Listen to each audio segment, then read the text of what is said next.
wouldn't believe how this country's changed.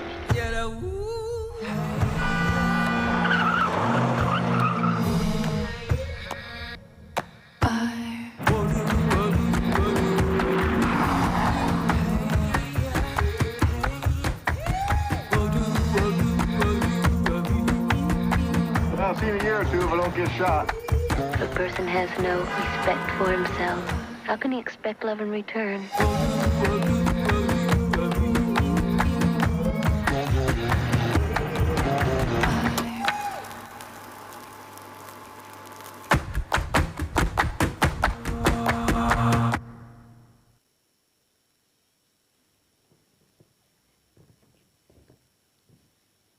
Good evening, everyone, and welcome to Cinema Rediscovered. My name is Andrew Kelly from Bristol Ideas, and we're delighted to be hosting this Philip French Memorial Lecture with Watershed and The Observer. Just before I start, I want to give a big thank you to all the supporters of Cinema Rediscovered, in particular the British Film Institute and MUBI. We can't do these events without support, and we're very grateful for what they've provided to us. Secondly, I'd like to welcome Louise and Salome, our two BSL interpreters tonight, and they'll be interpreting both for the audience here and also the audience at where you're watching it online. And welcome everyone, both watching it live and online. And thirdly, there should be a telephone number up. That's not gone up yet, has it? The next slide. To put questions to our speaker tonight. That's the question. If you want to put a question tonight, do text to that number, and Mark Cosgrove in the front of the audience will be putting those questions to Pamela. So thank you, and do join in. This is an important year for cinema in Bristol as it marks the centenary of the death of the Bristolian pioneer of filmmaking, William Freeze Green, and the 125th anniversary of the first commercial cinema screening in the city. And isn't it great to be back live in cinemas now? We've waited quite a long time for this to happen. We're marking this in our film programme, Film 2021, of which tonight is part. Philip French was for many years Britain's foremost film critic. He was well informed, widely read, with a deep understanding of the practicalities of filmmaking, and legions of his readers, of his regular reviews in The Observer and essays in Sight and Sound, were devoted to his work. But why do we have this lecture in Bristol? Well, very simply, French was educated at Bristol Grammar School, and his first job as a professional journalist was on the Bristol Evening Post. Most important of all, Bristol was critical to him in developing his love for and knowledge about cinema. He was unquestionably one of the finest of film critics, and also an excellent broadcaster and writer. On his retirement, his editor at The Observer, John Mulholland, said, "He was a brilliant critic whose erudition and judgment were respected by generations of cinema lovers and filmmakers alike. He was also a joy to work with. He will be missed sorely, but he will be remembered with affection and respect by his legion of admirers." We're delighted to be organising this annual lecture, which is now the 5th in the series that we've run. And we're delighted tonight to have Pamela Hutchinson as our lecturer. Pamela is a freelance writer, critic and film historian who contributes regularly to Sight and Sound, The Guardian, Empire, Criterion, Indicator and the BBC, specialising in silent and classic cinema and women in film. She's written essays for several edited collections, and her publications include the BFI Film Classic on Pandora's Box. Pamela, and we're going to talk about this afterwards, has recently contributed an essay to our forthcoming collection, Opening Up the Magic Box, which is about the experience of cinema going. And you can read an early copy of this at bristolideas.co.uk. So would you welcome Pamela Hutchinson.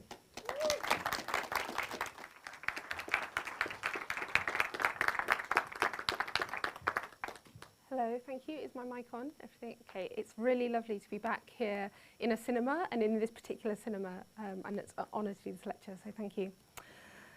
Here we go. At a party a few years ago, I met a woman who was introduced to me as the Baroness. I was introduced to the Baroness as a critic of the silent cinema. Now, the Baroness smiled very politely as she shook my hand and she said, "How very recherché." Now, as you all know, and I do too, because I Googled it on the tube journey home, recherché can mean choice, rare, or exquisite, a subject or object known only to connoisseurs, like the vintage champagne that was being served at that party. But recherché can also mean pretentious or overblown, an affectation of studied refinement, and that does hurt a bit. Now, I am sure the Baroness intended the former meaning, but her very polite note of surprise raised a question that I hear quite often about my strange job, more bluntly expressed. Why write about old films? Why would a critic be interested in movies that were made a century ago when there are new films to be excited about every week? Isn't it just an affectation?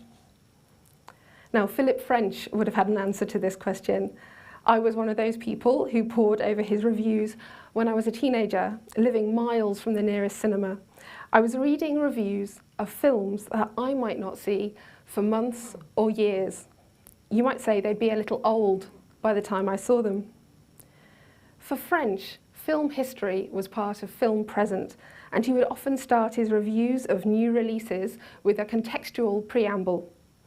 French and his erudite reviews made it delightfully apparent that new films did not appear from thin air, and neither did the people who made them. A few words could sketch out a filmmaker's CV or a sense of their national cinema. He would recommend another film in the same vein, or perhaps a novel.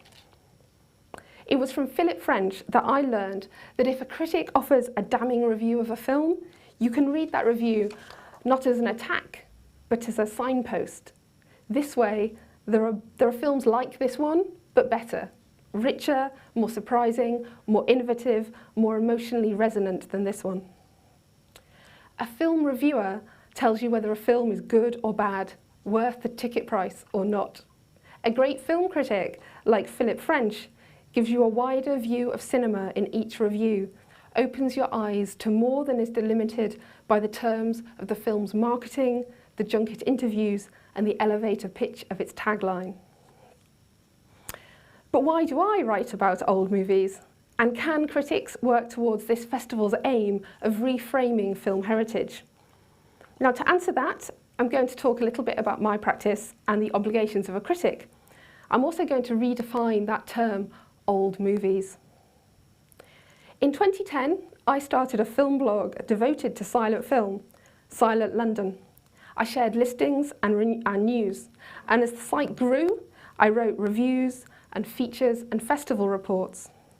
In other words, I was blogging like a critic, but as a critic of the silent cinema. There were a few assumptions behind the way that I wrote about silent film, which I never spelled out, but here they are, and these are still the principles that animate most of my criticism wherever it is published. So number one, and there are 5, to share the joy of silent cinema, a universal medium and an experimental, playful era of film history. My site was not just for people who were already fluent in silent film. 2, to write about silent films for audiences who are watching them now, because whether you are streaming your films or collecting discs or attending repertory screenings, these vintage films are competing for your attention with the new releases. So I aim to consider their value in the 21st century as entertainment, as art, and also as cultural documents, not simply their value as milestones in film history. I wasn't writing a textbook. 3, to write with care about the people who made the films, their intentions, their skills, and not just the directors.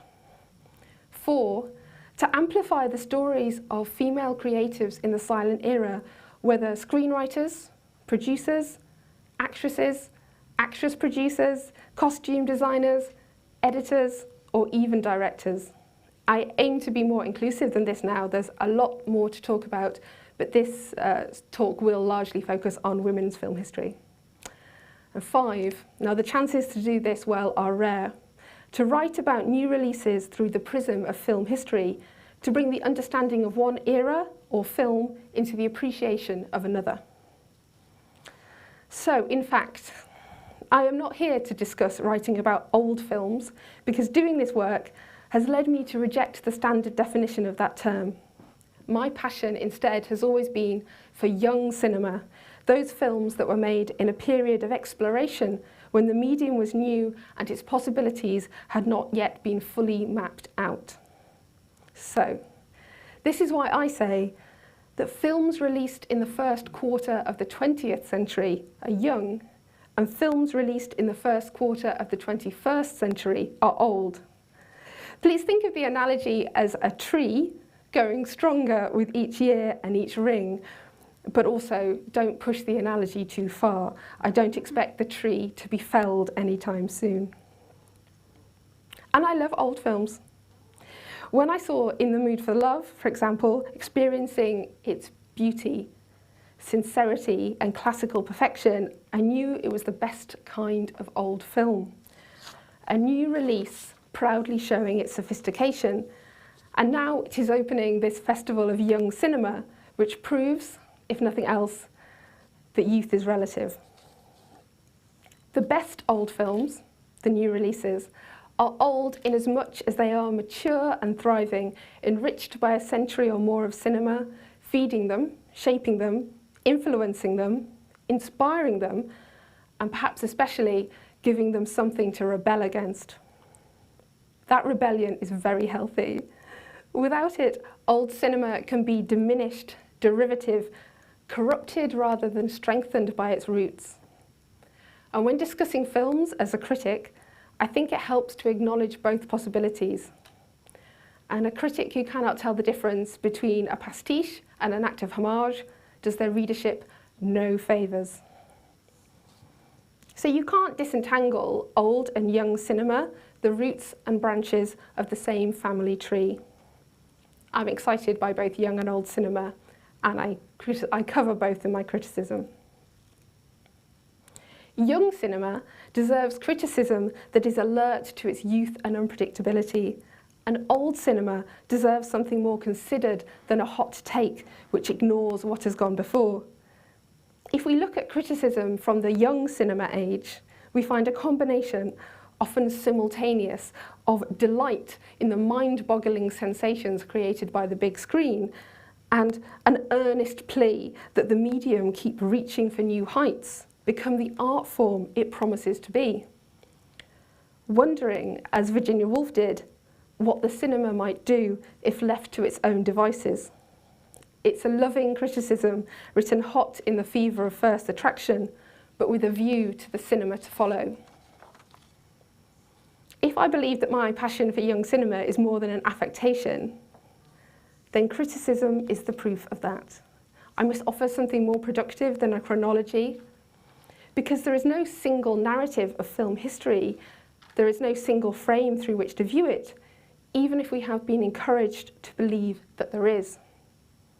Plaiting the various strands of film history together, tying knots that hitch young cinema to old, forms what So Mayer calls not an archive, but an anarchive, a living and therefore unassailable web of interconnections that can only be seen in fragments as they scintillate. So let me give you one of my favourite examples. In January 1914, two precociously talented stage performers, both born in 1889, made their film debut. They swiftly created iconic screen characters whose influence pans the subsequent history of cinema. They would both write, direct, and produce films in which they also starred. Their work displayed great wit, innovation, and a pronounced social conscience. One of those performers was Charlie Chaplin, and I think we all know what happened next in his story. The other was Musidora, who you may know best as the black-clad jewel thief Irma Vep in the Vampire serial, that icon of total cinema, beloved by popular audiences, critics, artists, and filmmakers. If we follow the Musidora thread of film history, you will find a trail that is resolutely anti-auteurist, engaged with the fragility and multiplication of star images, often self-parodic and characterised by female collaboration, experimentation and poetry. Musidora constantly questioned the conventions of cinema. Now, she died in 1957, which was 20 years before Chaplin, but her final job, after all that writing, acting and filmmaking, was of head of press and head librarian at the Cinémathèque Française in the 1940s and 50s, a time and place that takes us to another key point in the widely recognised story of film, where young critics engaged with young cinema. I'm talking, of course, about the Nouvelle Vague. There is always a new way to navigate familiar film history. Musidora's presence in our story should remind us that film criticism in the young cinema age believed that the medium's success lay in appealing to female audiences. As Caroline Alice Lejeune, who vacated the job of film critic at The Observer 18 years before Philip French began, wrote in 1926, "The kinema must please the women or die." I still hold true to that. With decades of exposure to new forms of cinema and all its devices behind us, we owe the current era nothing less than that kind of passion and perfectionism. Likewise, writing about young cinema should offer a more active engagement with the past than browsing in a vintage boutique, the admiring backwards gaze that Simon Reynolds describes as retromania, a critical dead end. And neither should young cinema be merely dismissed as incompatible with our late period sophistication and our enlightened values.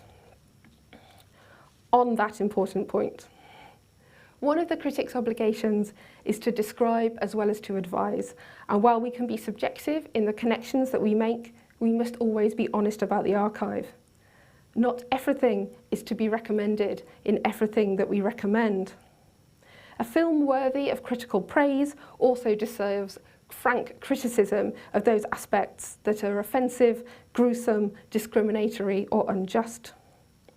Karina Longworth, who has done more than most critics to animate our appreciation of young cinema, said recently, "Speaking from the future, you can connect those dots." Movies will always reflect the society in which they are made, and to ignore artifacts of our historic prejudices is to pretend that the horrors of history, horrors that shamefully persist, never happened. And denying that history would be an offence. As critics, we also understand the power of an audience to choose what to watch and when, and their resilience to and distaste for dishonesty. And it should go without saying, it is even less forgivable to see these attitudes in contemporary films, films that are old enough to know better. Thankfully, the critic has an active as well as a reactive role to assist in the appreciation of films that resist the narratives of prejudice and division, especially films by marginalised filmmakers, and archive cinema, to focus on the work of women or people of colour, of queer or disabled filmmakers, of people whose films were censored by the state or not widely distributed, uncredited or merely underappreciated. And to say that this film is important, not just because it exists, but that it has its own value.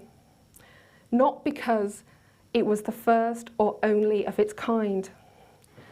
Those statements are often unwittingly false and feed into an outdated draft of film history, one that pretends all the interesting films were made at studios by successful white men, that all the interesting films are the ones that we already know, the ones that survive.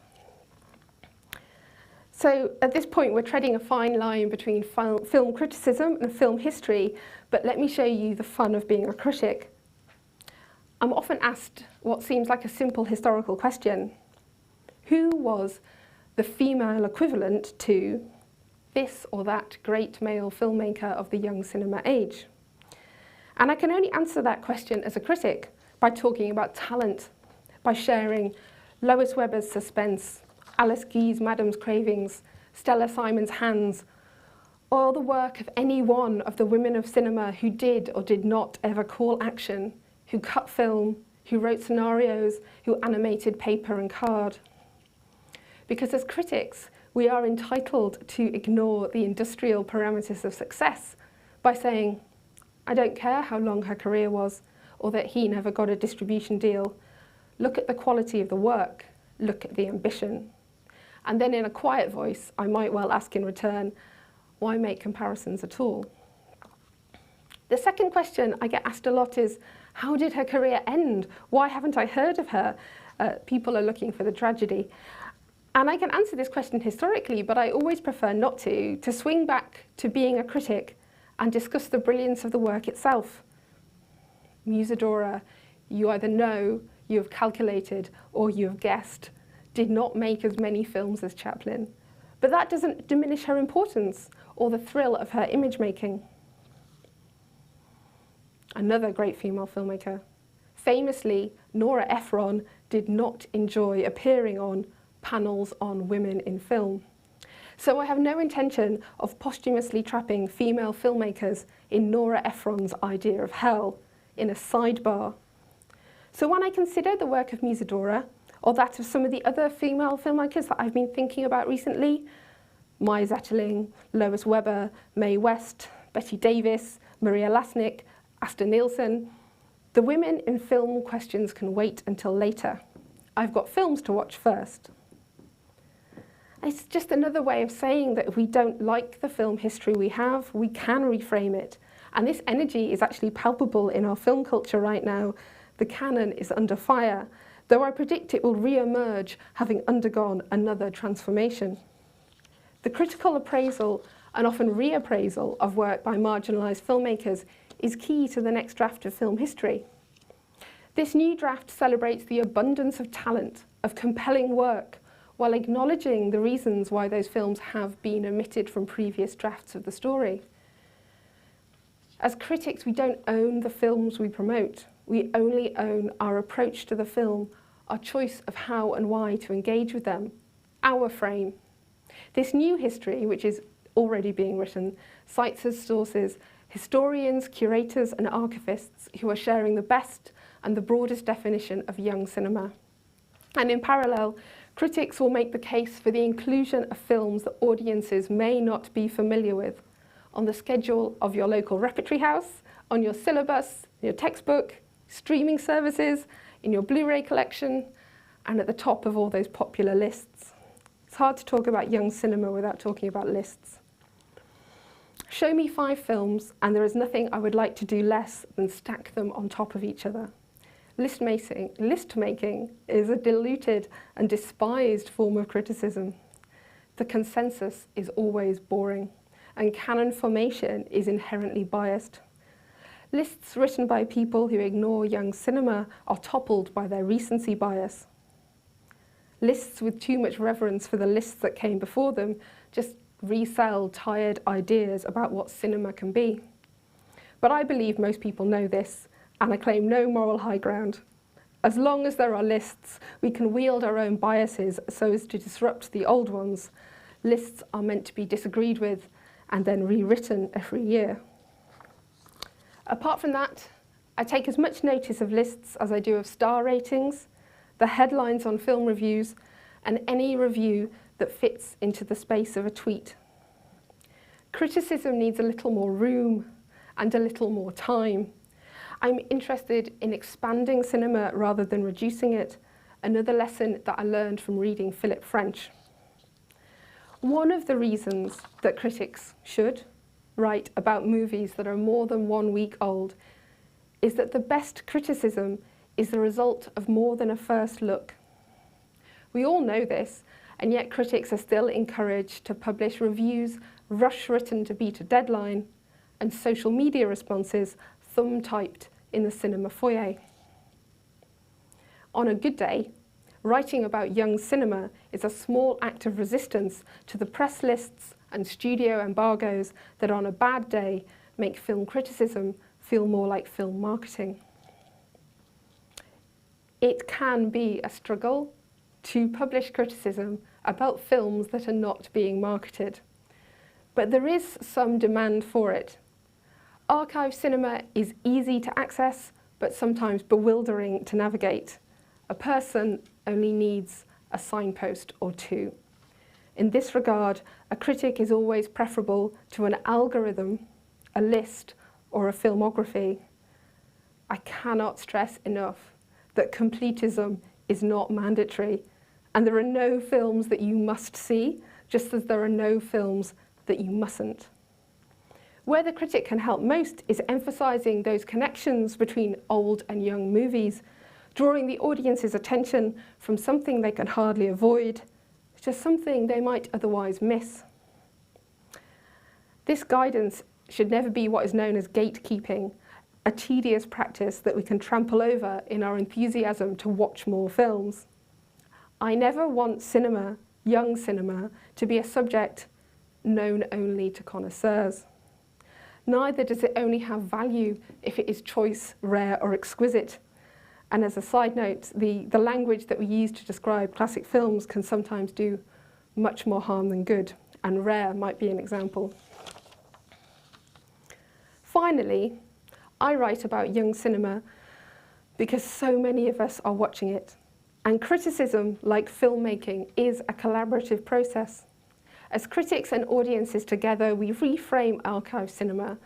We reorder all those lists. We write new stories about how cinema grew to this age. I talk about collaboration because critics, like films, are redundant without an audience. Critics work for the benefit of the audience who will watch the films, not the vanity of its makers. As audiences and other critics share our delight in a broader selection of films, we are all better off. There is lots I don't know, so much, and I want to.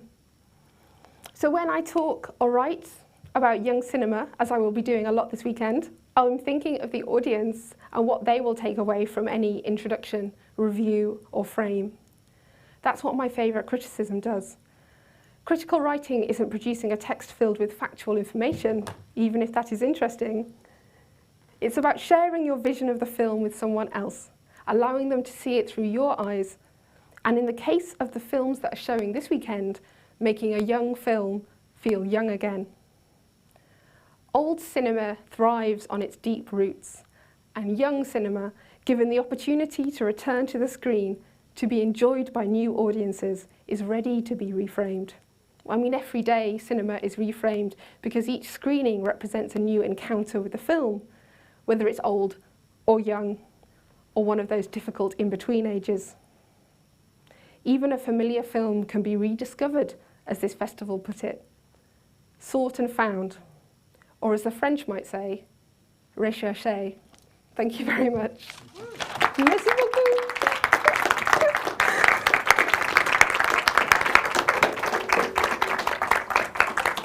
Thank you very much, Pamela. Thank you very much. The phone number is there if you want to ask questions, so do send them in. I'm just going to put a couple to Pamela before to kick off. Pamela, you clearly love the cinema, but you're frightened of the cinema too. You've just written a whole piece for us, haven't you, for our book, which says how you freak out when you go to the cinema. What's behind that? I do find it quite an intense process going to see a film, and cinemas can be quite claustrophobic. I mean, not this one. This is scary for all kinds of other reasons. The first time I went to see a film, I think it was quite a famous case of a film that was maybe a little bit miscertificated.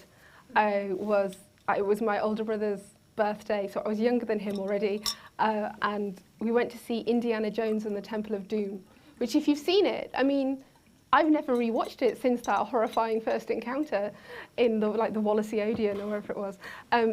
So I think I'm always quite scared that something terrible might happen. And also now I've sort of grown to love cinema so much, I get quite overwhelmed by what could happen in a positive way. The cinema can be stressful, but somehow I've come here of my own accord. to Watershed or generally to the cinema? I mean both, particularly this. Wow, I really chose to do this. Well, we're very grateful you did. I mean, one of the things, because of course sometimes the cinema is there to frighten you, isn't it? And I'd forgotten actually a director you talked about. This is the essay that Pamela has written for our book, which will be available in October, which has 42 essays in about the personal experience of going to the cinema.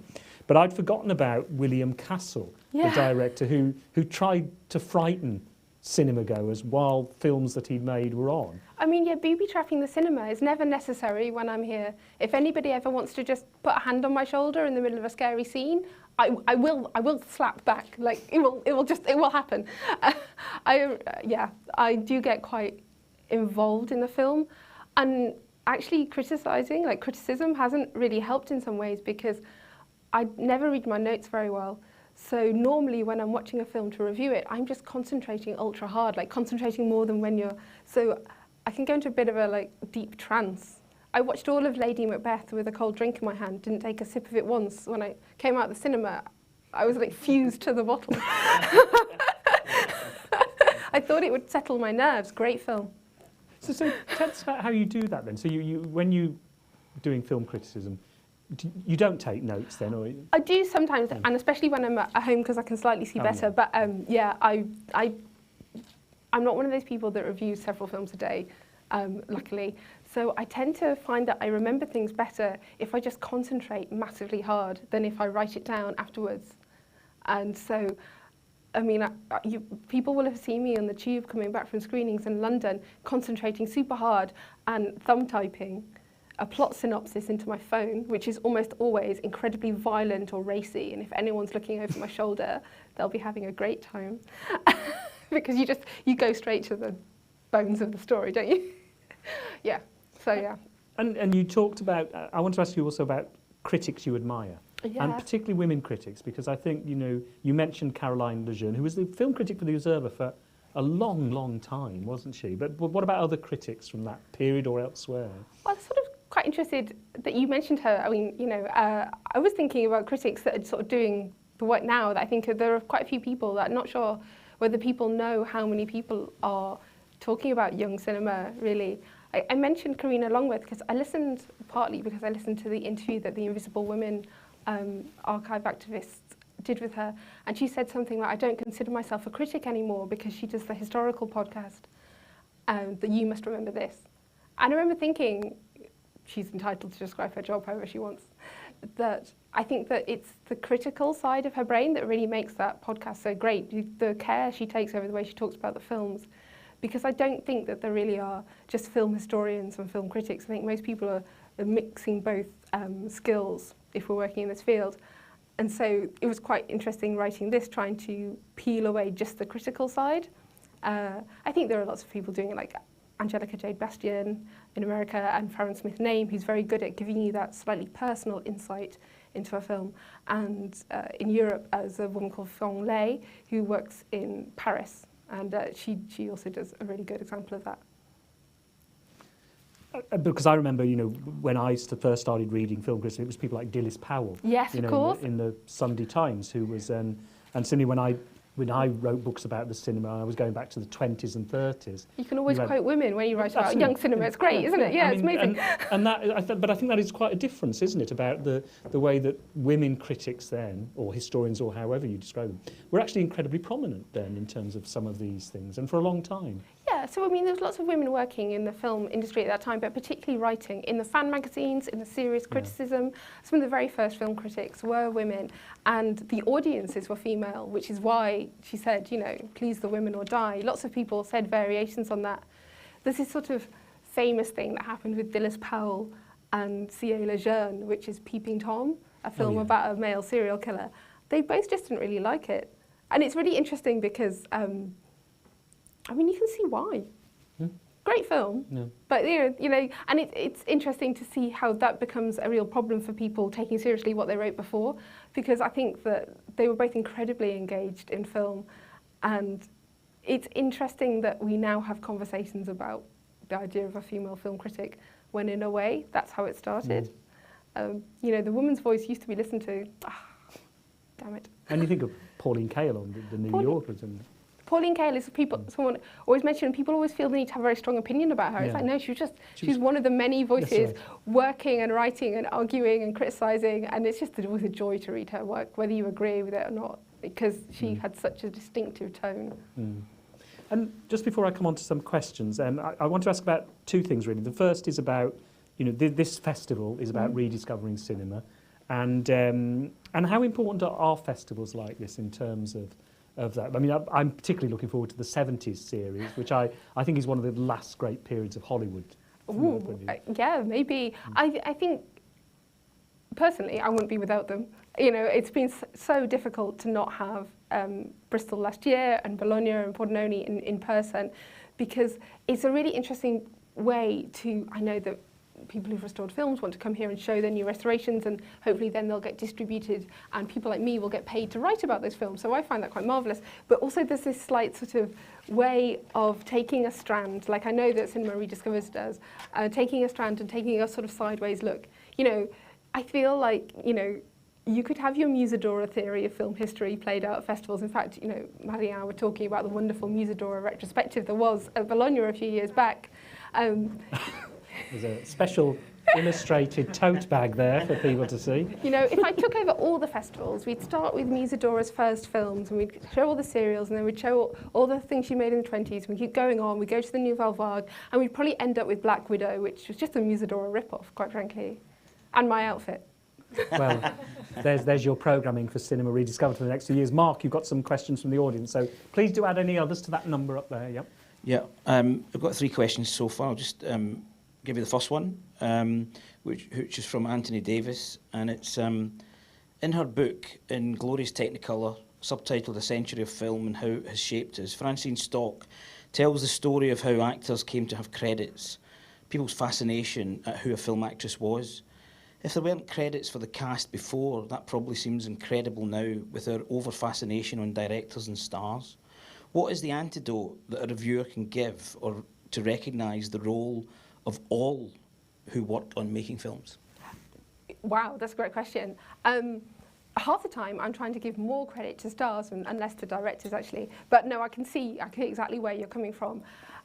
I think that it takes a rare critic to understand exactly what's being contributed by each person on the film set.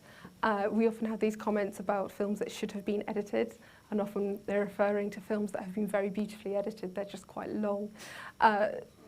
One of the things I always say is, you know, if you're going to mention someone, try and pick out what they have done, because that's another way that someone like Philip French would educate you about cinema within a review. So I try and point out what the cinematographer's trying to do, trying to point out where the edits are happening, things like that.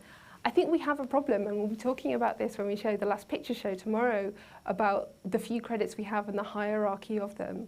You know, if someone is uncredited, it's actually remarkable how long their story can sort of go missing, or if they're only credited for one task when we know they did more.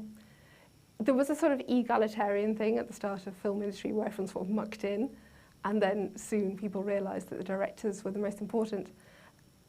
And it's frustrating in lots of ways. Not that I don't think film directing is a great thing, but if you look at the statistics of women in film right now, you've got female critics and female screenwriters and editors in sort of decentish, healthy-ish numbers, and it goes down and down and down until you get to the director and the cinematographer. So the further away you are from a camera, the more likely you are to be female, which is strange to me. And I know that you're interviewing Agnes Goddard later in this festival, so that's exactly what should be done. More interviews with Agnes Goddard. I concur.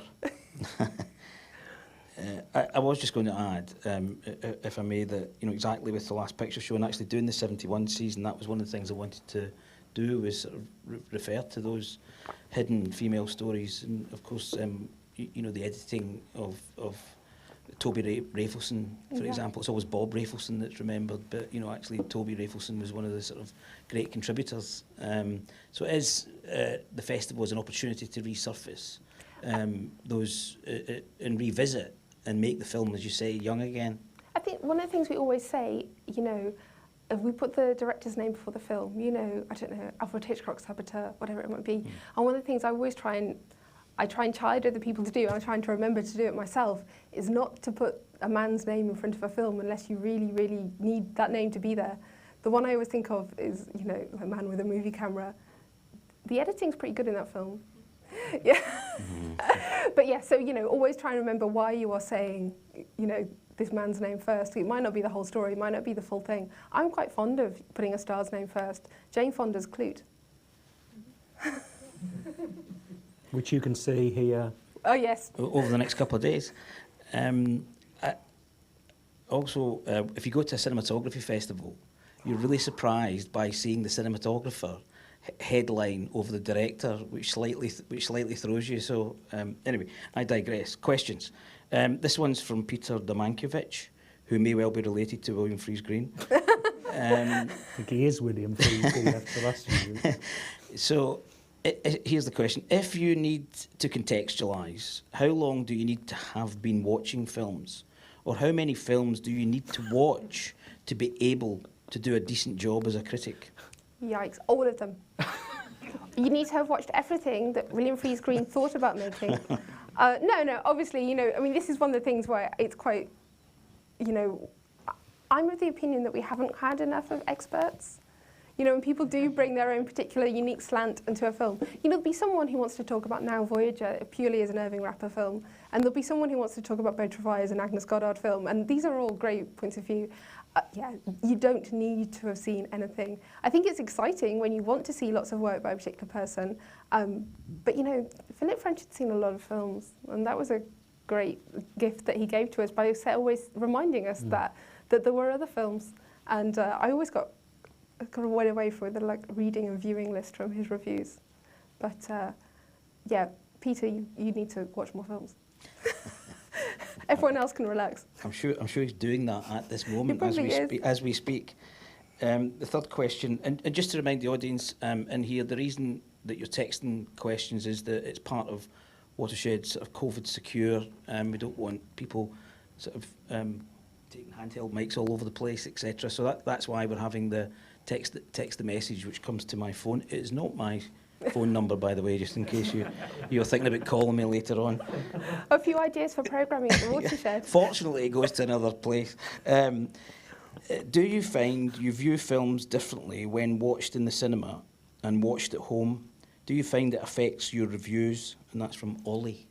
Good question. I mean, the answer, if anyone's watching and listening, is of course not. No, it's fine. I've been doing my job perfectly well during the pandemic. It is hard. Yeah, it is hard. You do have this full immersion in a film when you're at the press screening and you're in that state of high concentration. And even though we've got a projector set up at home, the doorbell might ring. So yeah, it is a problem. But what I often do is if I feel that I might not have given it my full attention, that someone might have sent me a work email in the middle of it that beeped and beeped, I will go back and watch it again. I mean, it's a harder job, but that's what I try to do. And I've been lucky to review some really, really good films during the pandemic that have more than repaid the effort.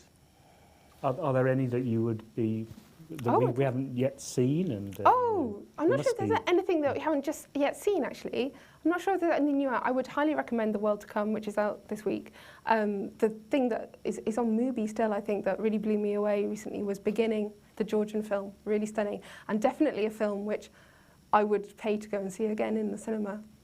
Because it's very compelling and very intense, and when you're watching it on a computer, you may well think there's been a glitch. But it hasn't. Really, really fascinating filmmaker and a really great film. Definitely do that. I mean, the first film I went to watch back in the cinema was something I'd already seen at home. I went to see Nomadland on the big screen, because why wouldn't you give yourself that joy? And actually, that was the first film I saw in here, actually, and I think it was the first film that reopened Watershed, wasn't it, after the pandemic. What about the space given to film criticism? Because I operate normally in the world of books and so on, and the space given to book criticism is actually shrinking quite, particularly in print media. Of course, in the web, it's just endlessly open. But there's these concerns about the cutting off the ending of the film programme which on is radio. Really worrying, the end of the film programme, because it was always quite a sort of strange and slightly idiosyncratic. They covered new releases, but interesting new releases, old films. Great old films, but they would go back and do young cinema, and I've popped up on there to talk about Betty Balfour or Lois Weber, and you get really interesting questions, and you get some really exciting filmmakers that want to engage with that programme. It would be a real shame if it's lost. There are spaces shrinking for film criticism in print and online. There are budgets shrinking. And I don't really want to talk about money, because who does? But really, people are not getting paid very much, and people are doing this for free and often not being, taken care of like you would a young employee on paper. And it is depressing, because films are really exciting, and there's a passion among young people to produce criticism and lots of talent. And I know that it's wonderful that the Cinema Rediscovered has the critics workshop, but it's quite a tricky space out there for that at the moment.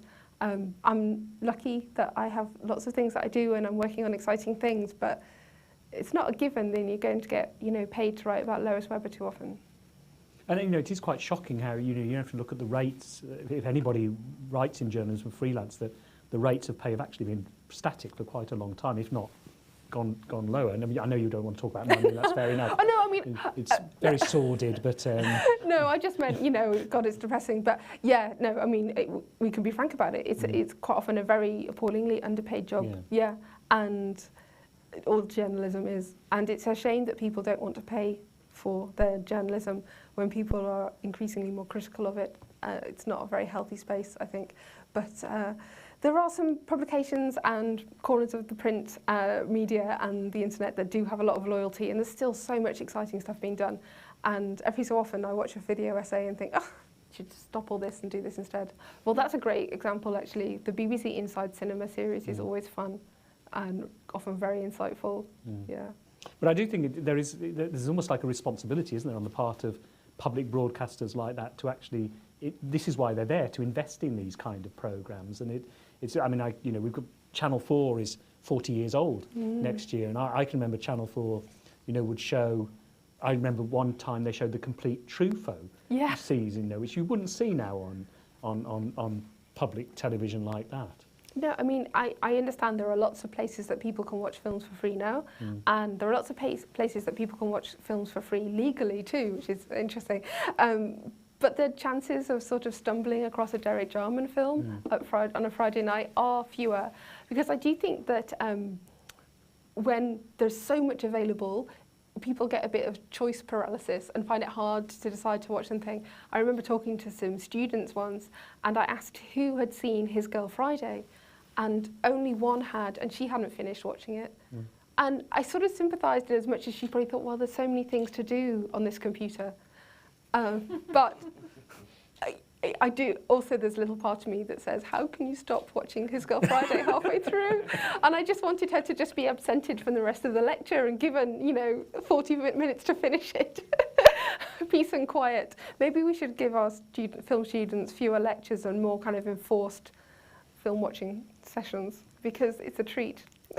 But I also remember, it was the Alex Cox series, Movie Drone, that's what it was, which I don't know if anyone remembers, was a superb series. And I think that's where I first, for example, saw, it was Heaven's Gate, actually, I saw. Right. And Philip French was a huge defender of Heaven's Gate as a film, when many other critics absolutely hated it and panned it. And Cimino, the director, said effectively destroyed it and so on.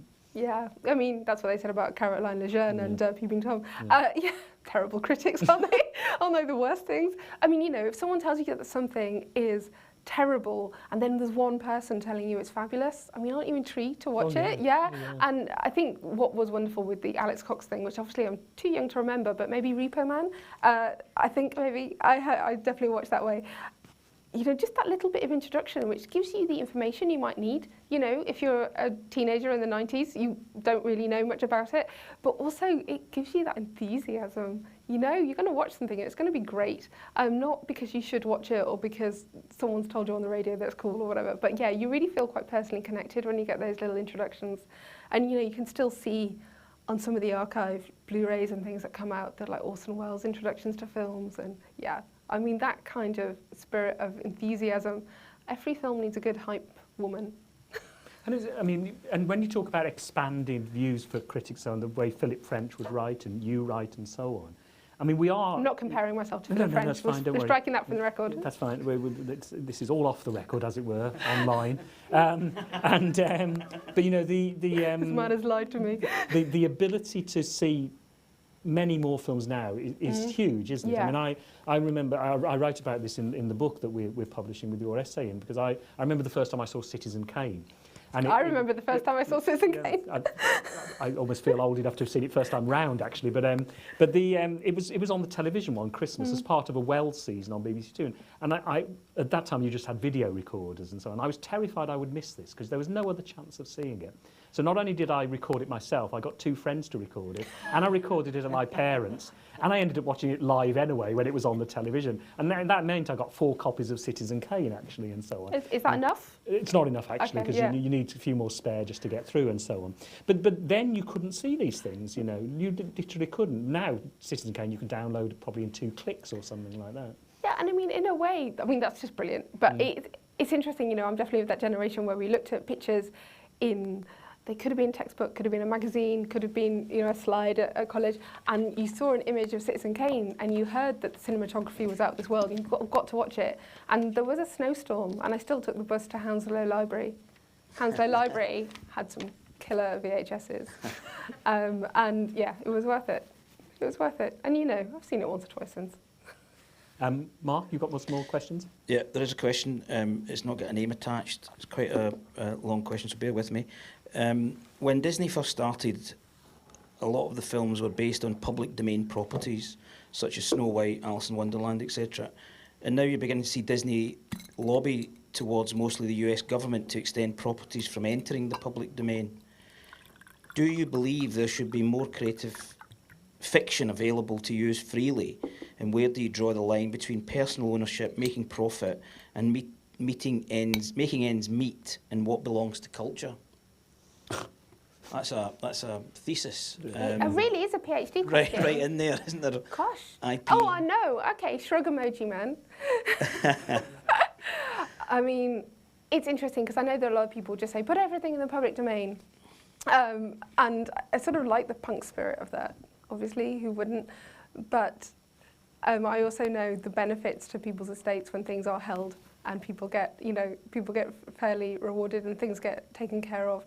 I'm not an expert on fairy tales. You're talking about fairy tales. I mean, I love a fairy tale film. I think they're all out of copyright, right? Takes the answer. I think you're going to mime the answer. Yeah. There are as many versions of Sleeping Beauty as there are sort of mediums of moving image, I think, probably. But I don't really know exactly how to begin to answer your question, except for the idea that I do see a lot of modern films are based on a lot of people's IP they're running through again and again and again. And I'm all for familiar, but sometimes there is an element of contempt, isn't there?